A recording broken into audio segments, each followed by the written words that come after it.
নমস্কার বন্ধুরা, শুভ সকাল। রিপাস ডিপে সকলকে স্বাগতম।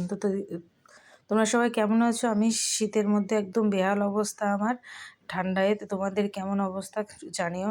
আর দেখো, বিছানা সকালবেলা কিন্তু একবারে বিছানা থেকে বিছানা উঠায় একবারে উঠে পড়বো। তাছাড়া আর যদি একদিনও দেরি হয়ে যায় যে বিছানা থেকে উঠে পড়লাম, তাহলে বিছানা গোছানোও দেরি হয়ে যায়। তো বিছানা গুছিয়ে নিয়ে একবারে বিছানা থেকে উঠবো। আর চাদর পরে কোনো কাজ করতে লাগলে তো বুঝতেই পারতেছো, সারাক্ষণ চাদর পরতেই থাকে। খুবই বিরক্ত লাগে। আর আমি তো সোয়েটারও বেশিক্ষণ পরে থাকতে পারি না, প্রচণ্ড গরম লাগে। মানে আমার যেমন গরম তেমন ঠান্ডা, একটা ব্যাপার। তো যাই হোক, ব্ল্যাঙ্কেট মানে কমফোর্টার ও লেপ দুটাই গোছায় নিচ্ছি। আর যেহেতু সবাই মিলে একসঙ্গে আমরা ঘুমাই, আর শীতের মধ্যে আলাদা আলাদা ঘুমাই না, কারণ মেয়েরও ঠান্ডা লাগে বলে। তো একসঙ্গে ওর বাবা বলতেছে তাহলে একসঙ্গে আমরা বেশ তিনজনে একসঙ্গেই ঘুমাই। আর মেয়েও আমাদের সঙ্গে ঘুমাতে খুব পছন্দও করে। যাই হোক, সকালবেলা কাজটা শুরু করব। এখন আবার আজকে যেতে হবে একটু আত্রাই থেকে এসে তারপরে বেশি কাজ নাই, আত্রাই অল্প একটু কাজ আছে, কাজ সেরেই চলে আসবো। তারপরে এই বিছানা কমপ্লিট করে নিয়ে যে ঝাড়ু টাড়ু দিয়ে নেবো, একবারে সকালের কাজ করে নেব। বাসি কাজ বলতে সেগুলো সব কিছু একবার অবশ্য কিন্তু উঠেছিলাম, উঠে তোমাদের দাদা বাইরে গেল আর মেয়েও প্রাইভেটে গেল। সেই কাজ করে এসে আমি আবার একটু শুয়েছিলাম, ঘুম নাই, এমনিই শুয়েছিলাম, প্রচণ্ড ঠান্ডা লাগতেছিল। তারপরে এই যে উঠে দেখতেই পেলে বিছানা গোছানো কমপ্লিট। এখন যাচ্ছি পূজার থালা বাসনগুলো নিয়ে মাজতে, কারণ মেজে তারপরে স্নান করব, স্নান করে পূজা করে যাব আত্রাইতে। তো এখানে এই বেসিনটাইতে তো মাজা হয়, পূজার সকল জিনিসপত্র এখানেই করা হয়। একটা ভালো ব্যবস্থা করে দিয়েছে বাসাওয়ালা। তো সেই কারণে আর কোনো ঝামেলা হয় না।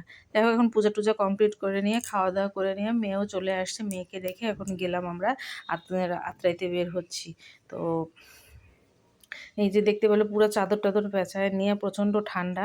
কিন্তু বাইরে তো বের হয়ে একটু রোদও ছিল, অতটা ঠান্ডা লাগতেছে না। কিন্তু বাবা, যে গাড়ির চালানো শুরু হলো সেই ঠান্ডা প্রচুর। চলেও আসলাম, সেটা আর দেখাইলাম না। আত্রাইতে কী কাজ করলাম, বাড়িতে একটু গেলাম, দেখা করলাম, হালকা একটু কাজ টাজ যা ছিল সেটা কমপ্লিট করে নিয়ে বাড়িতে চলে আসছি। এসে সন্ধ্যাবাতি দিলাম।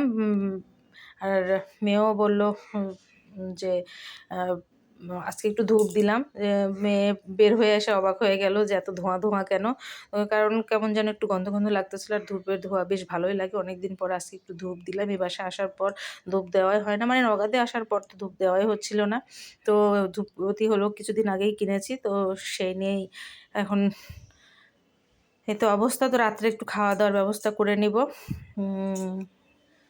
তার জন্যে যে মিষ্টি কুমড়া ভাজি, বেগুন ভাজি, এগুলো সব কেটে নিচ্ছি আর এগুলোই ভাজবো। সাথে আলুও কাটতেছি, কারণ মিষ্টি কুমড়াটা ভাজি করবো ভাবছিলাম, কিন্তু না, ভাজা করার পর সেদ্ধ করলাম, সেটা বেশ ভালো লাগে, একটু অন্যরকম একটু টেস্ট হয়। সে কারণে ওটা আলাদা করে ভেজে নিয়ে সেটা আবার সেদ্ধ মানে শুধুমাত্র মরিচটা করতে করাই থাকবে, মানে ঘাটার মতো করে নিয়ে পরে একটু সরিষার তেল দিয়ে মাখলেই কমপ্লিট। খেতে কিন্তু অনেক টেস্টও হয়েছিল। তো যাই হোক, এটা হচ্ছে পরের দিন সকালবেলা, শুভ সকাল। কারণ আগের দিন আর ভিডিও করতে পারিনি, এত ঠান্ডা। সকাল থেকে দেখো আজকে 3 পাতিল জল গরম হয়েছে, সব জল গরম দিয়ে মেয়ের শ্যাম্পু করে দিলাম। আজকে আমার মেয়ের প্রাইভেটে অনুষ্ঠান আছে, তো সেই কারণে ওকে শ্যাম্পু করে দিলাম। আগের দিন শ্যাম্পু করাতে পারি না, প্রচুর ঠান্ডায়। আর ওকে শ্যাম্পু করায় দিয়ে তারপরে রেডি করে দিতে হবে। আজকে যেহেতু শাড়ি পরবে। ও আরেকটা কথা, কালকে বাড়ি থেকে এই শাড়িটা কিন্তু নিয়ে আসছিলাম, সেটা বলতে ভুলে গেছি। দেখো, এই ঘরে বিছানাও কিন্তু কমপ্লিট করে নিয়েছি। পাড়া ছিল না কয়েকদিন যাবত, দেখতেই পাচ্ছিলে, তোষক উল্টায় রেখে দিয়েছিলাম, সেটা আজকে বিছানা পেরেছি। আর এই জোর জিনিসপত্র, সাজের সব জিনিসপত্র বিছানো মানে এলোমেলোভাবে রয়েছে। আর এদিকে কিন্তু আমার পূজা করাও কমপ্লিট হয়ে গেল। পূজা করে নিয়ে যে মেয়ে শাড়ি পরছে, আর ঠান্ডার জন্য চাদর গায়ে দিয়েছে, এই তো সেজেছে, খুব একটা বেশি সাজে নাই। তো এখন যাচ্ছি মেয়ের অনুষ্ঠানে। তো শাড়ি দিয়ে র্যাম্প করার কথা ছিল, র্যাম্প অনুষ্ঠান তো আর হলো না। তারপরে মেয়ের নাচের প্রোগ্রাম ছিল, মেয়ের বান্ধবীদের সঙ্গে একটা নাচের প্রোগ্রামে 2টা নাচ দিয়েছে। নাচের প্রোগ্রাম ছিল, তারপরে আরও অনেক নাচ ছিল। তো ওরা কি নাচতেছে দেখো, একটু এলোপাথারি নাচ। আর সেটাই তোমাদেরকে একটু দেখিয়ে দিচ্ছি যে কি প্রোগ্রাম হলো। ছোটোবেলায় অবশ্য আমিও করতাম বিভিন্ন অনুষ্ঠানে নাচের প্রোগ্রামগুলো করতাম। তা আমার মেয়েও দেখতেছে আমার মতোই নাচের প্রোগ্রামগুলো করতে বেশ ভালোবাসে। আর ওর স্যারেরাও বলে যে একটু নাচার জন্য। যাই হোক চলে আসলাম। আসতে, আসতে একদম সন্ধ্যা হয়ে গেল। বাড়িতে এসে মেয়েকে বললাম, "তুমি সন্ধ্যা হতে দাও, আমি একটু খাবারের ব্যবস্থা করি।" কারণ ও তো দুপুরেই খাওয়া-দাওয়া করে নিয়েছে, ওখানে ছিল। কিন্তু আমার গার্জেনদের খাবারের ব্যবস্থা ছিল না। আর যে ওখানে তো আমি খাবো না। যাই হোক আমি সকালে খেয়ে গিয়েছিলাম, দুপুরে খাওয়া হয় নাই। ক্ষুধাও লেগেছে, আসার পর একটু পাকোড়া করলাম। ভাবতেছি পাকোড়া দিয়ে একটু চা করব। আর একটু এই যে সিম, আলু আর গাজর দিয়ে একটু ভাজবো। ডাল আছে। আর তোমাদের দাদা একটু পনিরের তরকারি নিয়ে এসছে নিরামিষ হোটেল থেকে। তো সেটা দিয়েই আর কি রাতের খাবারটা হয়ে যাবে। এখন এই যে পাকোড়া কয়েকটা করে নেবো। এই পাশে কিন্তু একপাশে পাকোড়া করতেছি, আর একপাশে কিন্তু ভাজিও কমপ্লিট হয়ে গেল। দেখো আমার কিন্তু পাকোড়া প্রায় হয়ে গিয়েছে। আর অল্প আর কয়েকটা আছে, করে নিব তাহলেই হয়ে যাবে। আর এটাই ছিল। পরে যখন পাকোড়া করতে, করতে দেখতেছি না এখন আর চা খাওয়ার সময় নাই। একবারে ভাতই খেয়ে নিই। আর ঠান্ডাও প্রচুর লেগেছে। ভালো লাগতেছে না, একটু শোয়া দরকার মোট কথা।